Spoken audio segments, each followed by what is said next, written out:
नमस्कार, मेरा नाम है कीर्ति। आज हम बात कर रहे हैं मिडिल ईस्ट की उस सुलगती खबर की जिसने पूरी दुनिया की धड़कनें बढ़ा दी हैं। खबर सीधी अमेरिका से आ रही है, जहां राष्ट्रपति डोनाल्ड ट्रंप और इजरायली पीएम बेंजामिन नेतन्याहू के बीच एक ऐसी सीक्रेट डील हुई है जो ईरान का नक्शा बदल सकती है। रिपोर्टर्स की माने तो फ्लोरिडा में हुई इस गुप्त मुलाकात में ट्रंप ने नेतन्याहू को खुला भरोसा दिया है। उन्होंने साफ कर दिया कि अगर ईरान के साथ न्यूक्लियर डील फेल हुई तो अमेरिका चुप नहीं बैठेगा। अगर इजराइल ईरान के मिसाइल ठिकानों पर हमला करता है तो उसे अमेरिका का पूरा साथ मिलेगा। अब सवाल ये है कि अमेरिका ये मदद कैसे करेगा। बात अब सिर्फ अगर मगर की नहीं रही।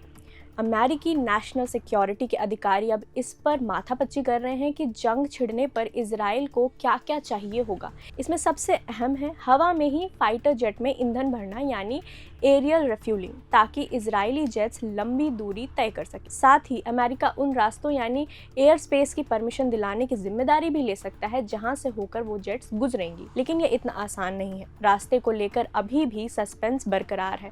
जॉर्डन, सऊदी अरब और यूएई जैसे पड़ोसी देशों ने अपने हाथ पीछे खींच लिए हैं। उनका कहना साफ है, वो अपनी जमीन या आसमान का इस्तेमाल ना तो ईरान पर हमले के लिए होने देंगे और ना ही ईरान को हमला करने के लिए जगह देंगे। ऐसे में ट्रंप के लिए इन देशों को राजी करना एक बड़ी चुनौती होगी। इधर बेंजामिन नेतन्याहू के तेवर भी बेहद कड़े हैं। उन्होंने साफ कर दिया कि वो किसी भी ऐसी वैसी डील को नहीं मानेंगे जो आधी अधूरी हो। उनकी शर्तें बिल्कुल क्लियर हैं। ईरान अपना पूरा यूरेनियम, जो कि 400 किलो से ज़्यादा है, वहां से हटाए। यूरेनियम बनाने की उसकी क्षमता पूरी तरह खत्म हो। उसके ब्लैकलिस्ट मिसाइल प्रोग्राम पर ताला लगे और सबसे जरूरी, ईरान के परमाणु ठिकानों की जांच कभी भी बिना किसी नोटिस के हो सके। ट्रंप भी पीछे हटने की मूड में नहीं दिख रहे हैं। नॉर्थ कैरोलिना में सैनिकों से बात करते हुए उन्होंने तो यहाँ तक कह दिया कि ईरान में लीडरशिप का बदलना सबसे अच्छा होगा।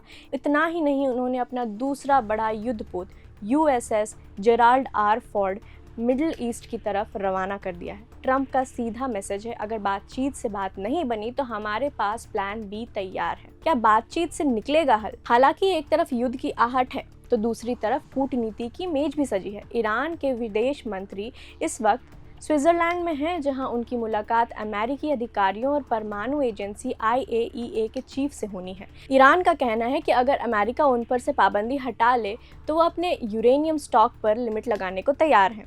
अब गेंद अमेरिका और इजराइल के पाले में है। क्या ये बातचीत सफल होगी या फिर मिडिल ईस्ट एक भीषण युद्ध की आग में झुलसने वाला है? इस पर हमारी नजर बनी रही। प्रभातखबर.com, विश्वास वही, रफ्तार नहीं।